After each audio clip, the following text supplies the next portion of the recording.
Record.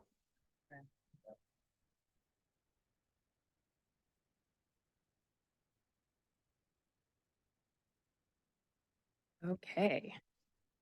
Hi, everybody. My name is Laura Swanzarek. I'm the advocacy manager at Downtown on the Go. We are your local nonprofit resource for all things transportation in Tacoma. Thank you so much for being here with us today. We're really excited to offer these forums in a hybrid format today. So excited to have so many people in the room with us and excited to have everybody on Zoom as well. For folks who are on Zoom, there is automated closed captioning available. You can click the closed caption button on the bottom to turn that on for your screen.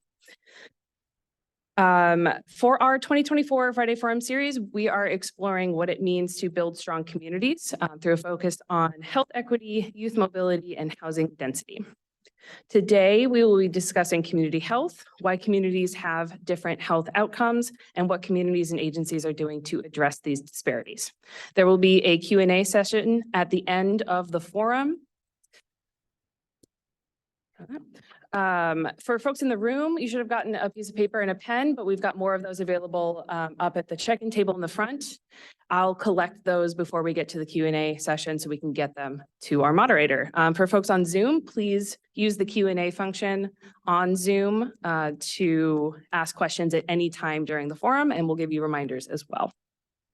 I want to give a big thank you to the Office of Community Partnerships at University of Washington, Tacoma for partnering with us to allow us to use this space we have today and helping us to provide these in this hybrid format. All right. So I'd like to introduce our moderator, Tanisha Jumper. Tanisha is the Chief Communications Officer for Tacoma Public Schools. She's been our moderator for many years now. We're so glad to have her again this year. Tanisha, go ahead. All right. Thank you so much for being with us. This is my 8th year as the moderator of these conversations, and I look forward to them every year, and it's one of my most favorite things. So thank you to Downtown and Go for inviting me back. Today, we have an amazing panel for you, and we're going to cover a lot of things. So I am not going to belabor the point. I'm going to kick right into our first question, because no matter how efficiently I try to manage these things, we always run out of time for questions. The conversation gets good, and then Laura tells me I have to stop. So I'm going to try to use our time good today. I'm going to let our panelists introduce themselves, but I'm going to ask you, 1, to introduce yourself, and 2, what is your connection to health equity? And I'm going to start with you, Naomi.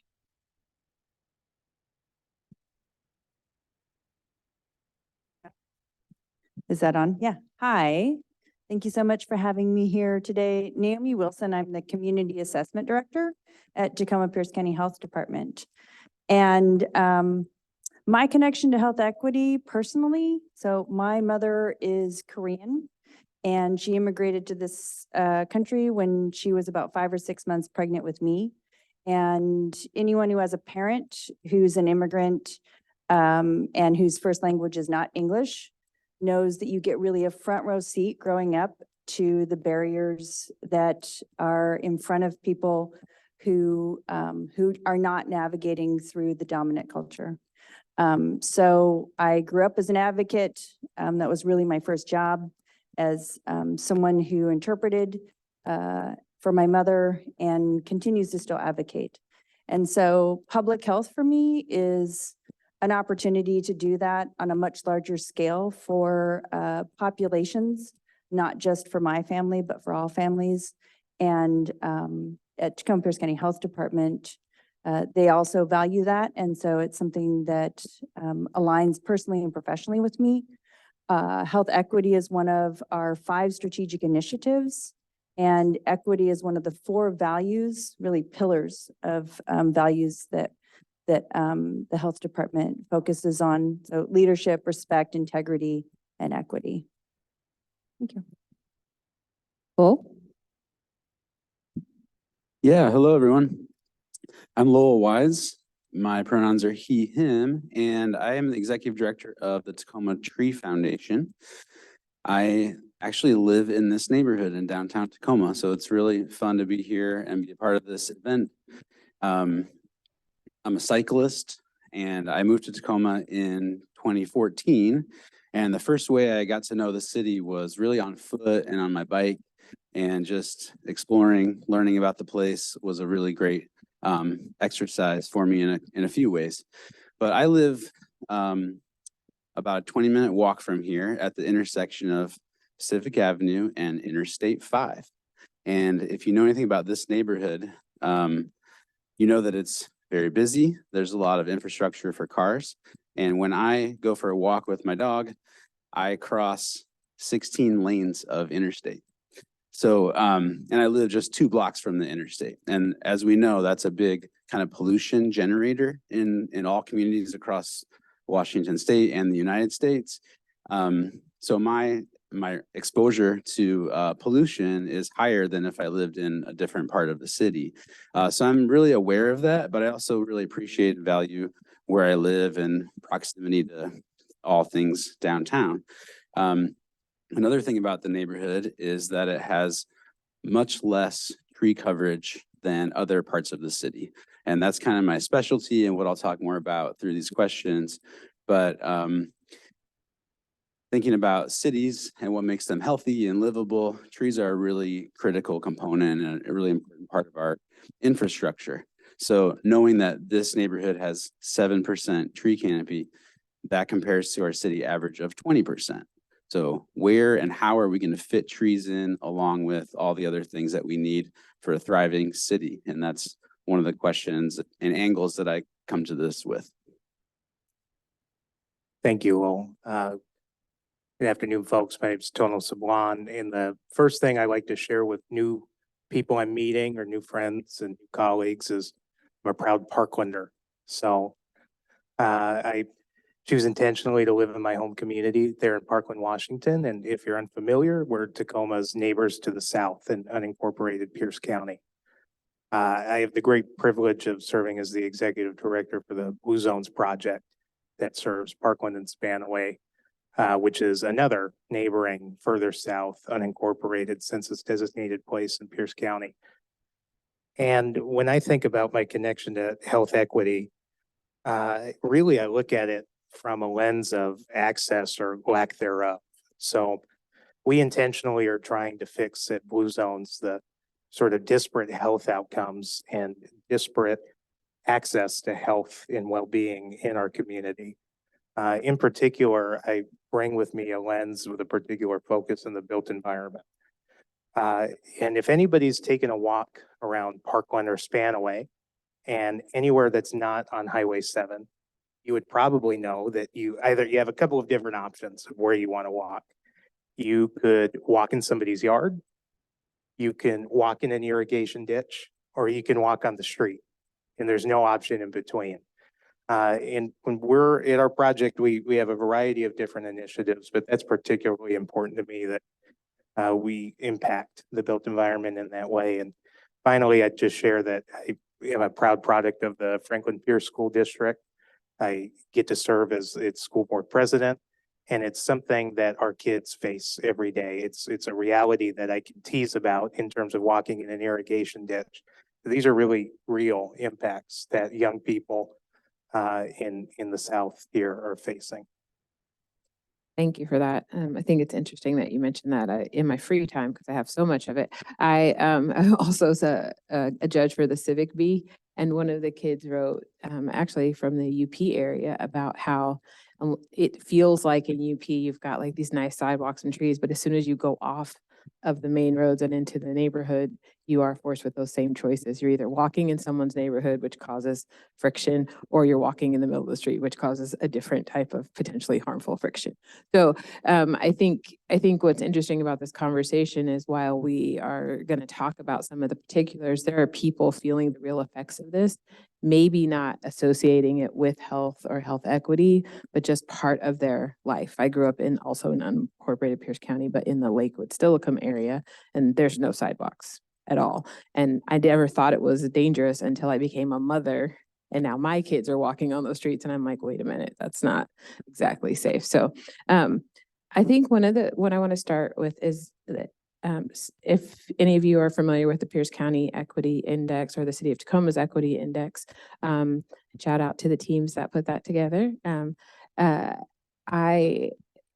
You can really see some disparities, but I would like to ask Naomi, I'm going to start with you. Health outcomes differ significantly between communities. How do these disparate outcomes show up across Tacoma and Pierce County?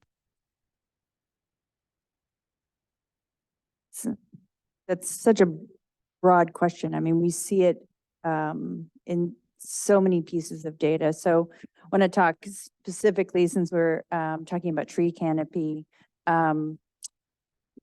One of the ways that we look at disparities is what we call social, economic, and environmental conditions, really. So when we're talking about disparities, we're looking at what are either the drivers, the things that are either forcing those into certain geographical areas or exposing certain populations or communities more than others. And one of the things that we've looked at are asthma prevalence, which is notably higher in racially diverse areas in Pierce County with higher poverty levels. And so some of that might really indicate the housing quality, as you were talking about. For example, there's among households with income below 35,000, their prevalence was 21%. That's compared to 16% for the county as a whole and 13% for those who are making 75,000 or more. So right there, there's a health outcome that we know is tied to economic conditions. Among those who rent their homes, the estimated prevalence of asthma was 19% compared to 16% as a whole. And those who identified as multiracial, 24%, Black African American, 22%, compared again to the county average of 16%. So we're seeing those play out, and we're going to talk a little bit about the built environment and those conditions. But those are really what we see when we look at the health outcomes data. To your point about rural communities, another piece of data that I could share is that Pierce County has significantly higher percentage of mothers who have inadequate prenatal care compared to the state. And we see that pattern of delayed care more in our rural areas in our county. And that plays out as well with racial disparities, as we all know. I think it's no new news for anyone that Black African American women and Black infant health is a priority in this county because of some of the really upstream drivers of systemic racism that impact prenatal care and impact those Black mothers and their infants. However, what we see is that we need to really think about the long-term implications of these social, economic, and environmental factors that really play into the generations of this as it moves forward. I'm going to ask you to jump in here, but I also want you to, before you do, explain what a blue zone is. Yeah, I'll be brief because there's a 4-part documentary series that explains it, but I would just share that the initial research for a blue zone was completed a little over 20 years ago by a gentleman named Dan Buettner. And it was a study of 5 communities around the world that had a disproportionate number of centenarians living there. So people lived to be at least 100. And we take some of those principles, those habits, those behaviors, those practices, and try to apply it to communities that need that additional support all around the United States. So the Blue Zones project in Parkland-Spanaway just happens to be one of the newest projects. There's a Blue Zone in Grand Forks, North Dakota, and in Jacksonville, Florida. They're all over. And it came to us because of some advocacy from the Pierce County Executive's Office and the Pierce County Council. And I have to acknowledge, and you're probably too humble to accept it, but without the health department's health equity maps, there is no blue zone in Parkland-Spanaway. And here's why. It's because if you don't have the data to back up why health equity matters in a community, we are not empowered to make a difference on that. That's how policymakers make change and make decisions, and it needs to be backed up by evidence. And thanks to that evidence, we know that we do have among the most disparate health outcomes in Parkland-Spanaway. In particular, We have higher rates of heart disease than anywhere else in Pierce County. And it's staggering, but on average, folks may live up to 10 years less just because they're born in our zip codes, 10 years less than anywhere else in Pierce County, which should be appalling to anybody, not just folks from our community. So what I like to, sorry, just briefly, is that often is not because people in our communities just make poor choices. That is not why. It's not that people are just eating fast food all the time and they're sedentary and they're not walking. It's because there's not an environment that supports healthy living there. If there are no sidewalks to walk on, how am I going to get physical movement integrated into my day?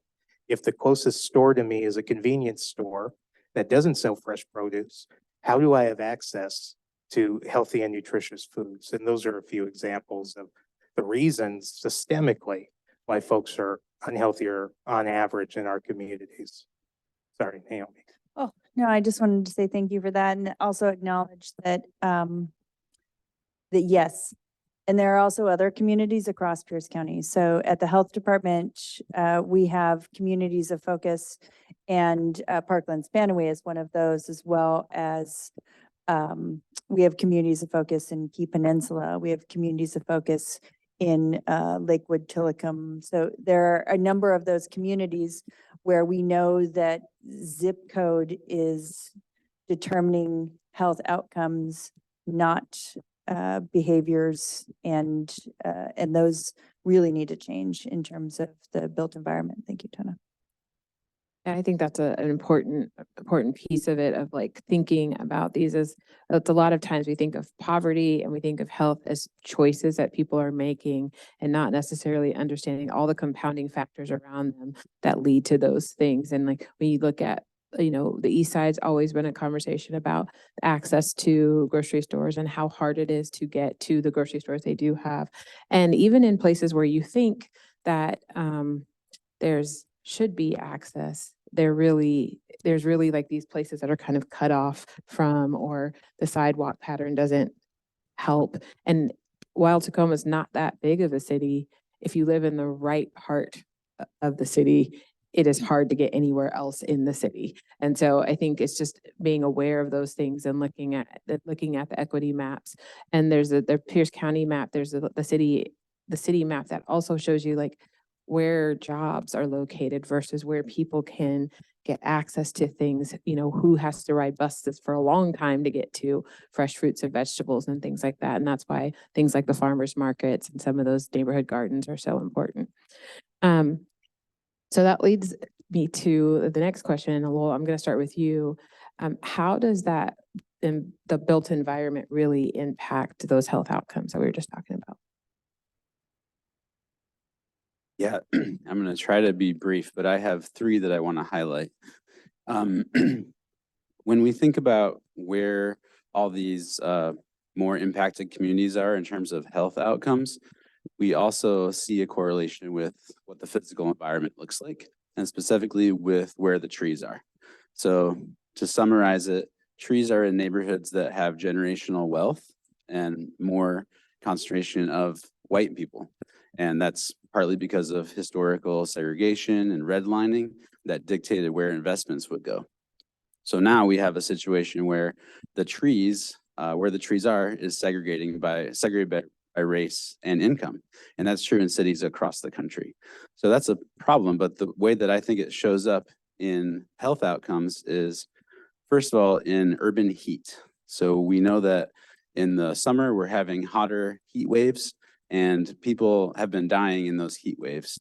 So in Tacoma, just 3 years ago now, there were, I think, 8 people who died in a heat wave, and they were all in neighborhoods that have less tree canopy coverage and more pavement. So that's a really big public health issue. And that would be true in urban areas all across the state and the country. So there's urban heat, and then there's mental health, and then there's physical health, and trees have benefits for both. So we know that trees and the presence of tree coverage is correlated with better mental health. And also, if you have access to trees and green space, you're more likely to walk, you're more likely to exercise, and all those things are correlated with better health outcomes. So when we think about neighborhoods like East Side and South Tacoma and Parkland, these are also, they're food deserts, as Tono mentioned. They're also park deserts in a lot of cases. And people don't have a safe way to walk to a green space. So one of the things that's been really impactful for me in the past year is to hear about a standard that helps people think this through. And that's an international thing called 330-300 rule. So question is, do you have 3 trees that you can see outside your window? Do you live in a neighborhood that has 30% tree canopy coverage, which is very few neighborhoods in Pierce County? And then do you live 300 meters from a park or a green space? So this is kind of a global standard that the urban forestry world is thinking about, and kind of like a little tool that we can all look around and say, do we have these amenities or critical infrastructure pieces where we live? So I'm going to jump in and ask you a question because I do have a friend who's watching from Ohio, and she would say there's more trees here than she's ever seen in her life. So how do we live in an evergreen state where there's trees everywhere you can look and still have less than 30% tree canopy? Because I think that that's one of those things that cognitively you're like, but I see a tree anywhere I look here. So there's trees and water everywhere. So how could that be a problem? Yeah, it's so true. I think, first of all, we have really big, beautiful, wonderful trees, and this whole ecosystem is essentially a forest ecosystem. So it's meant to be, or originally was, big, beautiful trees like we have in Point Defiance. But the problem is when it was converted to a modern city, it was paved over. Tacoma was a logging town. So the whole economy was built on cutting down trees and then exporting them with the railroad. So Ohio used to be a forest also. It's just more apparent here when we have some stands at like Point Defiance of big, beautiful trees. And people tell us this all the time, like, we have trees, how can this be true? But when we compare it to other places, we have a lack of trees. And I would say specifically lack of trees in neighborhoods. So it's where people live. And we also know that the closer you live to the trees and the forest canopy, the more you're going to benefit health-wise, socially, economically, all those things. So it's a little bit deceiving, but yeah, it's definitely true. Thank you. Tono, you want to jump in here? Talk about the built environment? Yeah, and quickly, I'd just share, the answer to my 330-300 test is yes, no, no. And it's very interesting. So thank you for sharing that. We have sort of at our project, it's a 4-year timeline. So it's pretty ambitious. That's what we have funding for. And we're committed to making a significant impact over the 4 years. Now, that means that we have to be pretty intentional about the scope of our work. And when I talk about the built environment and the needs of Parkland-Spanaway and where those intersect, more often than not, that is going to be physical infrastructure. That's your curb, your gutter, your sidewalk. But it's so much more. Built environment is so much more than just physical infrastructure. One thing our project won't address is housing, of which there is an incredibly limited stock. And the development that is happening, especially a little further south there in Spanaway, Graham, Frederickson, are homes built on quarter-acre plots that are starting in the low 6s that nobody from our community can afford. So I just want to share that, although we have some pretty ambitious goals in Blue Zones Project, Parkland-Spanaway, this sort of work takes decades, and it's so much larger than any one agency can do. A gentleman once said to me that today the days of going it alone are over, and that resonates with me so much that it takes a village and folks like this to work together. But where you have to start is everybody at the table needs to value health equity. And that's not the case yet, or that's not fully everybody's journey or understanding. Everybody's in different parts of it. Because some folks would argue that it's up to personal choice. Why are taxpayers paying for work like this? But my argument is that a rising tide lifts all ships. And when we do better in Parkland and Spanaway, and our neighbors do better in Tillicum, and across the bridge in the Key Peninsula, then I do better. If I could just say quickly, I think what you said resonated with me about the time it takes. It's like the tree is actually a good image for that, like the time it takes to establish and grow a tree so it has the amazing benefits. It's the same with social infrastructure and political infrastructure, and design and policy. And I think the idea that we're not all, fundamentally affected by what's happening to other people. I mean, even if you're just going to do it from a dollars and cents, if you have more people going into hospitals with chronic illnesses that can't afford to pay for those chronic illnesses, you're going to pay more, even if you're in a private pay or you are insured, because those costs still have to be taken care of. And we're luckily, thankfully, not in the country where if someone gets sick and shows up at a hospital with chronic illness, we don't say, well, there are stories of people being asked if they have insurance and being sent away, but that is not the common way that we handle those situations. We usually help people. And if we want to keep living in that kind of community, then we have to care about what's happening in all parts of our communities, whether they're directly related to us or not. So, Naomi, did you want to add anything to the built environment conversation?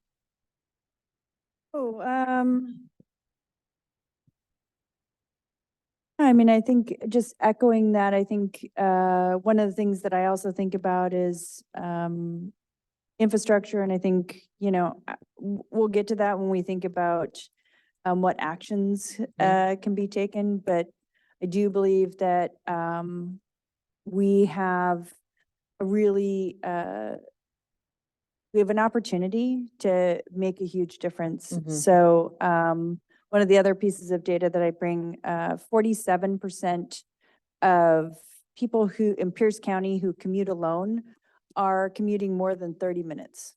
Mhm. And that really speaks to how we have jobs locally, right? Mixed use, and really building that in and access to transportation, right? Whether it's cycling, I'm also a cyclist, or, Mhm. public transportation, those also have really deep impacts Yeah. for obesity, lack of physical activity, stress, depression, anxiety. I mean, anyone who drives in traffic 30 minutes a day, I think could tell you that it's stressful, right? Especially in our region, it can be extremely stressful. And so just the wear and tear that has on your body and on a daily basis, I really can't be underscored for how that impacts your length of life and quality of life. Yeah. And I think if you look at the converse effects too, if like we can't control, well, we're having a hard time controlling the cost of housing, as Tono was alluding to, like these big properties, $600,000 or more, and it's hard for people to get into housing. And one of the ways that you can make housing more affordable is by making transportation options less expensive. So things like cycling, public transportation help people to be able to afford house homes or spend their money differently, spend it on homes. But if you don't have sidewalks, and we were just talking about even for you getting here from the health department, it's a quick ride. There's a way you can go that's a little safer, but it takes longer, or you can go the shorter way. And in a previous a session last year, I think it was, we had a person who said, when you're low income, you either pay in time or you pay in money. And that's a real disparity we have to think about in terms of people trying to navigate this, this society, going to work and get their kids to school and do all of those things, but having limited access to transportation and alternatives to buying a car and paying for insurance and gas and all of the costs that come with that.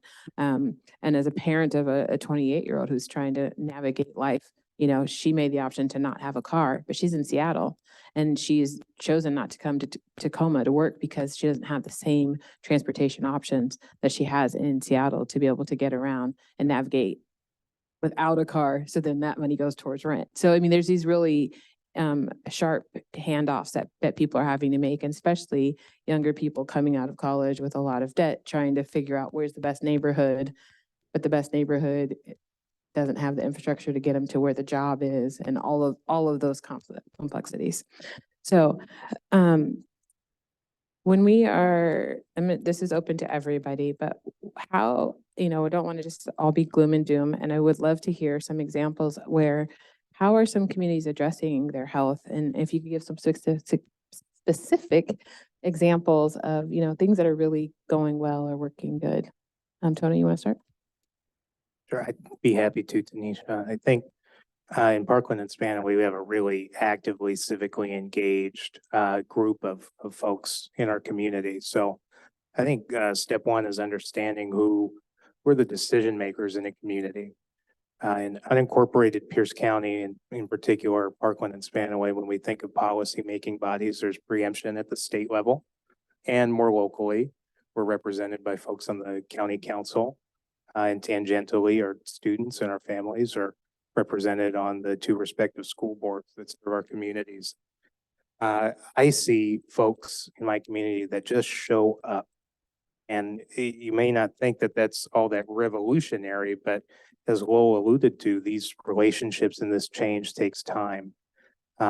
So what I see in my community is that folks, whether they're, bought into something or not, are always there civically engaged and showing up, which is frankly, it's very radical. And I'm sitting across from one of my favorite planners at the county, Sean Phelps, telling me to put you on the spot.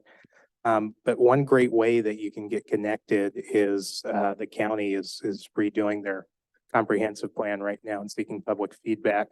And for folks in my neck of the woods, there's nothing more direct that impacts them than that comprehensive plan. If you're in the city, you have different opportunities to engage that way, but that plan will help guide our community over the next, dozen years, and will have impacts that are felt for a long, long time. So civic engagement, I think, it's low stakes. Anybody can show up to a school board meeting or a county council meeting and make their presence heard. Now, that said, public officials, we need to do a better job at making sure we're not expecting everybody to come to us, because that's incredibly problematic. I can't expect a single mom to come to my school board meeting at 7 o'clock at night without childcare and without a meal. So it's a two-way street. I just want to acknowledge that. Yeah, and I think also for public officials, realizing that everybody's not going to come polished and with the right words, and understanding the processes, and that we have to be willing to meet people where they're at and hear them, hear their concerns, maybe beyond or aside of their frustrations. Because there's the really interesting theory about when you have these community meetings, sometimes people are talking about a thing. Maybe it's like the noise that's happening right here, but actually, if you stay around and talk long enough, you find out it's really because there is no crosswalk and they have to go down 4 blocks to cross the street. And that intersection is where the noise is. So it's like sometimes just having that patience to really listen to people and to understand that everybody is living in, someone told me once that we're all the center of our own universe. And that makes it hard sometimes to understand what other people are experiencing or going through. And so acknowledging that maybe sometimes you're at the center of your own universe and stepping outside of your universe and being curious about other people's universes. Lowell? Think about what communities are doing to address health. I have kind of a narrow lens on this and the way I interact, but trees are not the answer to everything, but trees are a part of the answer to many, many things. And if we think about health environmentally, I think about 3 major sources of pollution in the city: air pollution, water pollution, noise pollution. All those 3 things are things that trees assist us with. And so when people come to our events, and we have many events where we are giving away trees to the community, or we're helping people plant trees on their private property in partnership with the city of Tacoma and the Pierce County government and others, we see that people are really excited to be able to make an intervention in their local landscape and how they manage it, or getting permission from their landowner if they're renting. There are lots of ways that people want to get involved, and they're so excited once they learn that they're part of a solution to a larger thing that includes climate change, by the way, because carbon dioxide is another type of pollution that trees literally eat and spit out oxygen, right? So there's many reasons. And then on top of that, the mental health benefits that I mentioned, people are just happy when they're planting trees. And so I'm really excited to see that. Another one that we interact with somewhat is our local food system. And so we have some fruit trees as part of our programming, and people are very excited to grow more food at home and be more resilient in the face of climate change and other stresses that we've talked about. So I see people in the Tacoma urban area really being excited about having more food options that they grow themselves. And that's a great environmental and social and health impact too. Naomi? Yeah, so at the health department, our countywide comprehensive plan is called our community health assessment and community health improvement priorities. And that's a 5-year plan where we look at the disparities across our county, and then we recognize that we don't address disparities alone. As Tono said, we have to do that in partnership with community. So then we go out to the community and talk to them, not just about whether there's food deserts, but maybe it's culturally relevant foods, right? So, or it's culturally relevant services that they need in their communities. And we are just launching that into the next 5-year plan this year. So really excited to work with our community partners. That's great.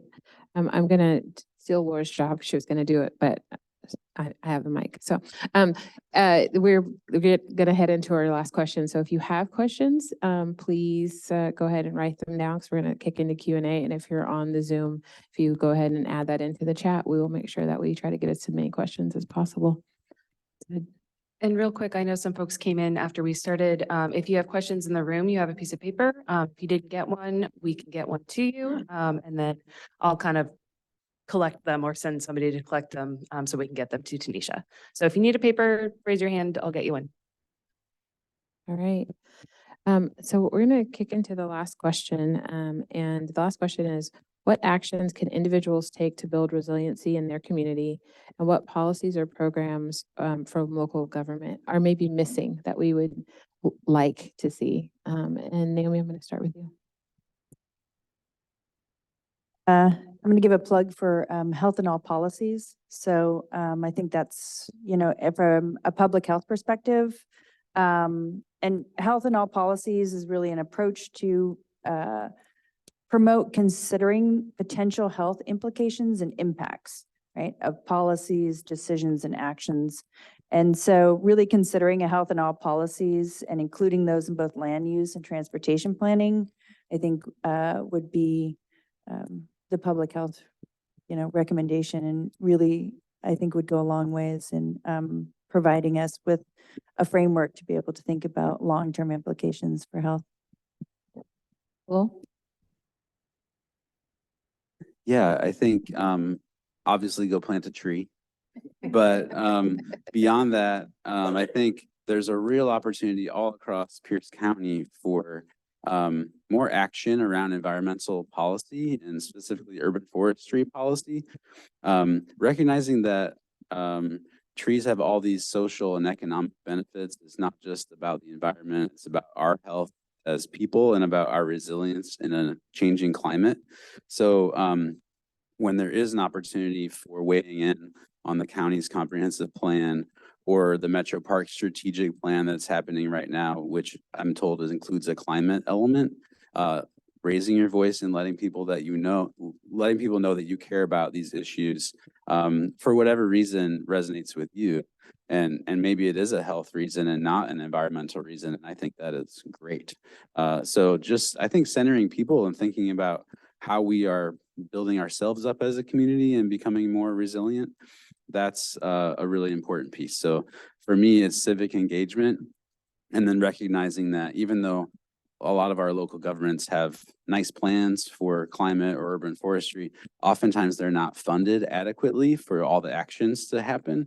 And we know this very well, like in the transportation community too. It's like, hey, there's that bike plan that you have sitting on a shelf, or you built like 1% of the bike plan, right? So adding that accountability when a plan does get implemented, to check back in with your elected officials and say, what's going on with that? You said you were going to deliver on this, and it's, our health is at stake, our lives are at stake. Yeah. Tono? Speaking of inadequate funding, um, I'm going to put my school board hat on for a second and just share that in an unincorporated community, the role that schools play is so much different than it would in a city or municipality. So here's what I mean by that is in the same way that in Tacoma, you have these representative districts, or even if it's an at-large position for whatever, subcommission, you have somebody waking up every morning working for your neighborhood.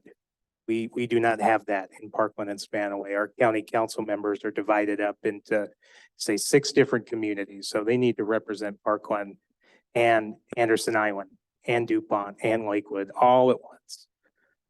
So what's the next best thing that has the most local expertise, but the school in my neighborhood?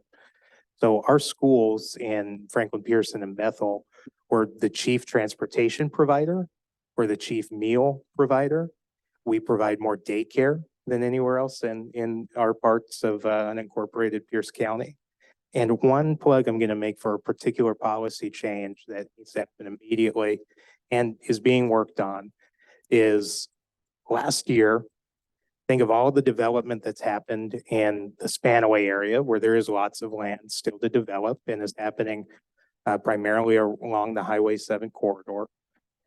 $0 in development impact fees went to the Bethel School District last year, which is just staggering. So we also need to hold these developers accountable to make sure that money is coming back into these communities where they're going to profit and extract resources from. And thankfully, there is a working group now at the county that's working to identify the solution to that problem. But when you think about specific policies, I, as a school board member, can think of no more important policy than that. Yeah, I'm just gonna echo that, Tono, because and give a shout out to Superintendent Siegel. So in my last meeting with Superintendent Siegel, I asked him, what do you need? What can I help you with? What do you need from the health department? And he, without even pausing, said, I need a swimming pool. So they don't have a swimming pool, not at their high school and not in their community. And even from just a public health injury prevention standpoint, there are youth in that community who are not learning how to swim. How many high schools in Tacoma have a swimming pool? All of them. And we just signed a memorandum of understanding last night to allow Franklin-Pierce and Bethel School District to start using our pools in the meantime before they get them, because we understand what a problem that is. Yeah, I mean, there's a simple and prime example of the impact, the disparities regionally, and especially for our youth and families that I think we could, as a community, we can make those investments and have really long-lasting impacts. And I think it's really important to understand that because of what's happening with housing in Tacoma, Franklin-Pierce, Spanaway, Lakewood, University Place, these are all the same kids. There's a group of kids that are just moving and cycling through where their families can afford to live. And so we can't even afford, I mean, we should have never been thinking that we could be separate, but we can't afford to be not working in conjunction with each other, because regionally, and I wish Dr. Medeiros could have stayed a little bit longer, because he'd be so proud of me for saying this, but the South Sound region collectively has just as much economic power as Seattle, but we don't use it collectively. We do not work together in a way that allows us to push for the things that we need in the same way. And so we're left with just the little pieces and scraps that we have versus working, collectively to really address some of these issues. And I think that's a really important thing when we think about who we're voting for, what we're advocating for these projects. Like some of these lines of where one city stops and the other begins are very arbitrary.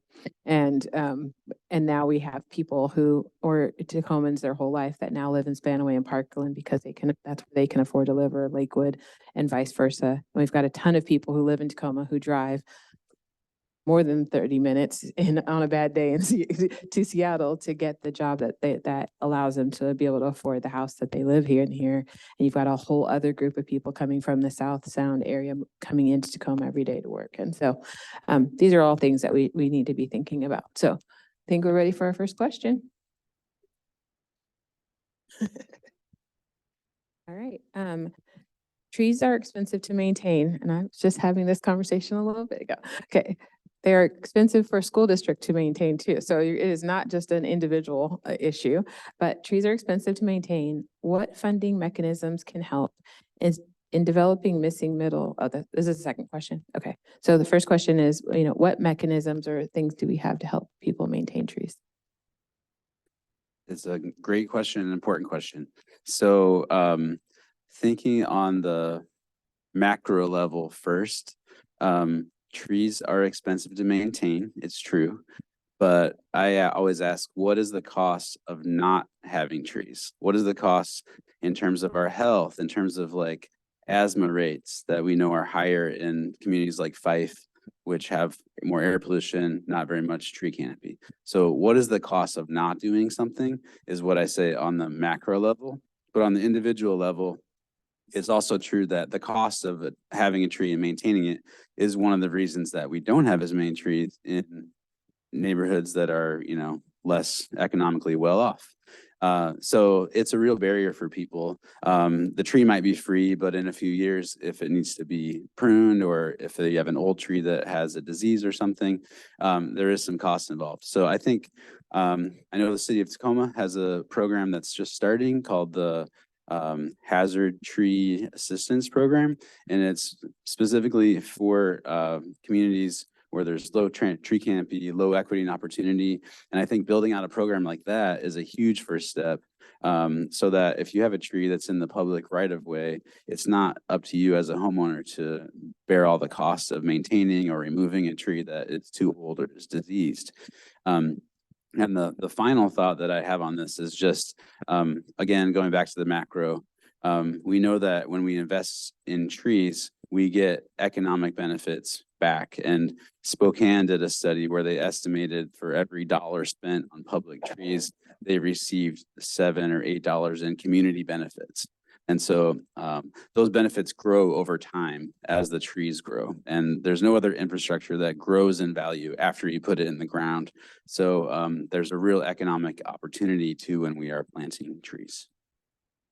Second question was, in developing missing middle housing, what mechanisms are being used to incorporate trees into the developer's plan? And I'm going to call audible and ask Mike if Mike Carey, he's our resident tree expert from the city, and see what you know about that. Huh? I know about it too. So while Mike's coming up, I'll take a quick crack at it. But the city's currently working on the Home in Tacoma project. And there's a real question of how do we add density to the city and trees at the same time? And as Mike will explain, the city's policies currently are not really set up for preserving mature trees. Yeah, thanks, Lowell. Yeah, and thanks Tanisha for calling me out. So Mike Carey, the urban forester with the city of Tacoma. So they can see you on the camera. Thank you. I'll just lurk in the shadows behind you all. So urban forester with the city of Tacoma, as Lowell mentioned, there is a project right now called Home in Tacoma. And so what the project is about is it's upzoning what's currently single family residential zone land area, which is 50% of the city's land area, up so we can allow for more density within the city of Tacoma limits to then help to subvert some of that suburban sprawl that happens out in the county. And with that comes a lot of development impacts, as you might imagine. And so there are considerations that we could take about tree preservation, about providing more infrastructure opportunities to plant more trees in areas for the community.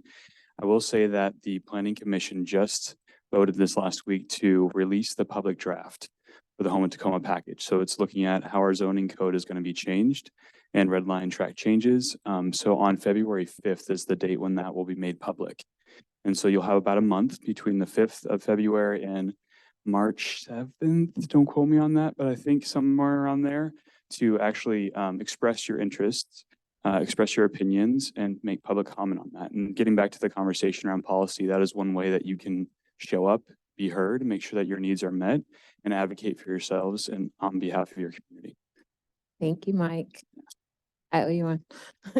I'll just add to that, that Mike's team in urban forestry, along with city council, they just passed an update to the street tree ordinance in the city of Tacoma that takes effect later this year.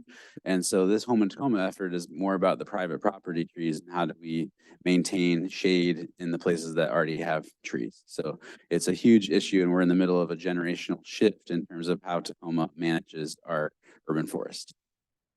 So I'm going to ask this next question, which is from Ohio. So my former colleagues in Ohio, but it's a great question. And Naomi, I'm going to direct it to you, but it's how are systemic traumas being addressed in health equity? Like, we know that some people don't trust the health department. They don't trust doctors. They won't buy, like, how are we dealing with the traumas that are coming, that have historically came from the systems that get in the way of people's health? Yeah, that's a really complicated question. We as the health department, and then I'll say the bigger we as kind of public health, really are focusing as much as we possibly can on putting power back into the communities.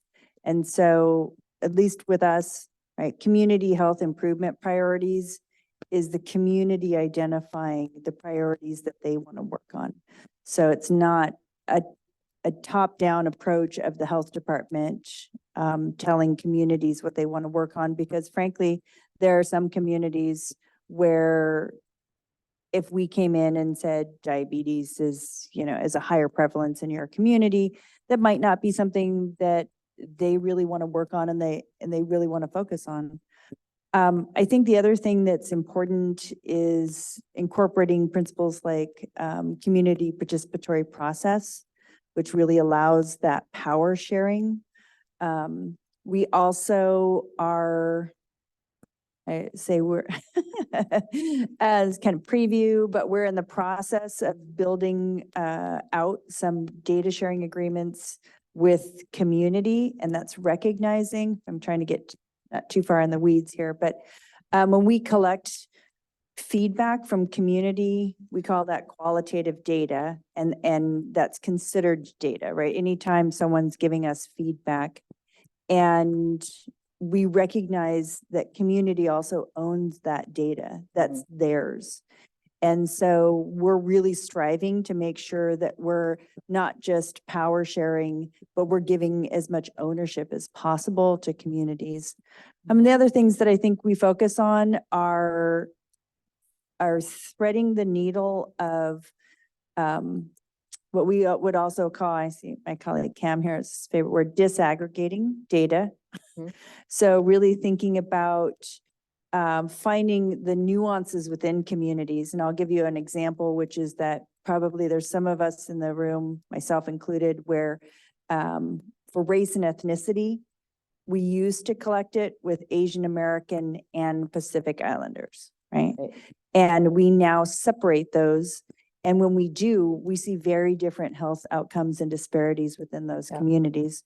So recognizing that there's language communities, even within like Asian American, the difference between Cambodian and Vietnamese in our communities, and the health outcomes that they're experiencing. The challenge is that when we have small communities, we have small numbers, and sometimes it's hard for us to really look at concrete outcomes and measure success, but we're always striving to do better. Yeah, I think another thing that I've seen that the district has done pretty well, and I think the health department too, is working with trusted partners. So like really leaning into like Ebony nurses and different groups that are out in the community that can be your trusted messenger. Sometimes people need to know, like, I don't really trust health department, but I trust Tanisha. And if Tanisha takes me to the health department, then I know that she's taking me someplace well. And I think if we're working like that across systems to really do smooth handoffs to people, we will get people closer to what they need, because sometimes they just won't do it. Yeah, absolutely. Another example of that is, and we're working with Tacoma Public Schools on this, is a teen mental health first aid. And, we've talked touched about kind of mental health as part of health, right? And recognizing that teens are going to be able to recognize the mental health issues that other teens are experiencing. So training them to recognize that as part of a first aid program, because I have two teenagers and I don't always speak the same language as they do. So I might not be recognizing it. So last question, and I'm gonna post it to everybody. Can you recommend other organizations that are working out in communities that people could tap into if they want to lean into this work? I have one. Go ahead. Nourish Food Bank, going to give a big shout out because we've been looking at food insecurity, food deserts. There's such a growing need in our community. I think we all recognize that the price of food has gone up. Inflation has impacted so many families.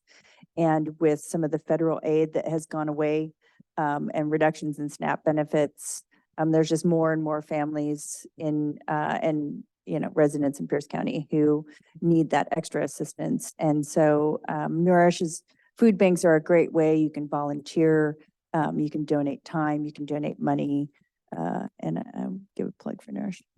Great. No problem. Speaking of Nourish, then one, I just have to say, yes, absolutely. Sue and her team are doing incredible things. And in a place like Parkland-Spanaway, where we aren't as well resourced with banks and pantries, they were incredibly innovative and have a mobile food bank. So now we have a semi that comes to our community periodically, multiple times a week, and they're bringing food to the people, which is incredible. The one thing I would share too is that part of how their food is resourced is through the emergency food network based out of Lakewood. So they're a distribution site. They support the stocking of many local smaller pantries, especially those connected to a faith community. And they're doing some really incredible work in getting set up on a new warehouse with some additional cold storage. So shout out to them as well. And then I'd just say I have been incredibly impressed in Parkland-Spanaway with the work that Kids Mental Health Pierce County has been putting together. And Ashley Magnum and her team are doing just really incredible work in getting young people connected to health and well-being resources when we know our schools are so tapped that I'm going to forget the number exactly, but we get funded at the state, I think 0.75 of an RN that would serve our entire district. Obviously, we staff up and we subsidize that with some levy funds. But even when we staff up, it's not nearly enough to address the needs of the young people in our community. So to have an organization like Kids Mental Health Pierce County supplement that has been transformative for our district. I'm going to plug Tacoma Tree Foundation briefly, just because we have a pretty wide array of educational and tree planting programs. So if you're interested in mindfulness and trees, there's some programming for you. And then we also have a program called the Tacoma Climate Leadership Cohort, which is a partnership with the city of Tacoma. And that's where people can learn how to take action on climate issues and issues of equity and justice, including food. And on the topic of food access, I think about our partners at Hilltop Urban Gardens, who are very focused on local food and also Black empowerment. So thinking about your neighborhood and who the neighborhood groups are, their neighborhood councils. There are other organizations like in Parkland and other communities. Anyone who's local, I think getting to know your neighbors is a really important strategy for resilience. Mhm. Just thinking, what is it that we're doing? What is it that we could do? And then kind of going from there. But yeah, talk to your community-based organizations because we often network and know each other and can send you in a good direction. I think one of the simple things we can do as well is think about like farmers markets during that season. Like sometimes feels like a luxury kind of fun thing to do.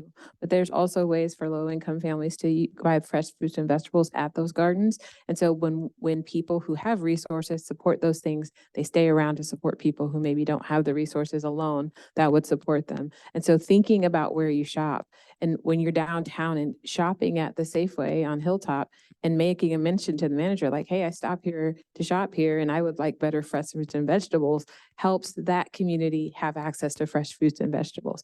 And so I think just thinking and being thoughtful about where we're spending our resources and where we're showing up helps the community to understand that we're not like this divided people and you only need to have fresh fruits and vegetables at a university place where you can get them in abundance, but you can't get them on Hilltop. And so just, being thoughtful about that.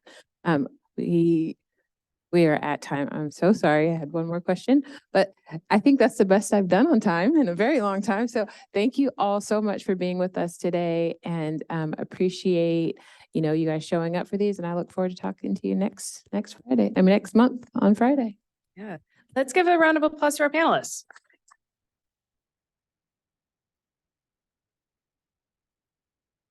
Thank you so much, everybody. I want to let you know that we have 2 more Friday forums this year. Our February 23rd forum will be New Kids on the Bus, Youth Mobility in Tacoma. We've got some posters up at the front table there if you want to learn more about what those upcoming panels are. So more information on our website. Registration is open for that one now. A recording of this forum will be available on our social media and at downtownonthego.org, so you can share it with all your friends who weren't able to make it today. But again, thank you so much to everyone who came in person and on Zoom. Thank you for attending, and we will see you in February. Thanks.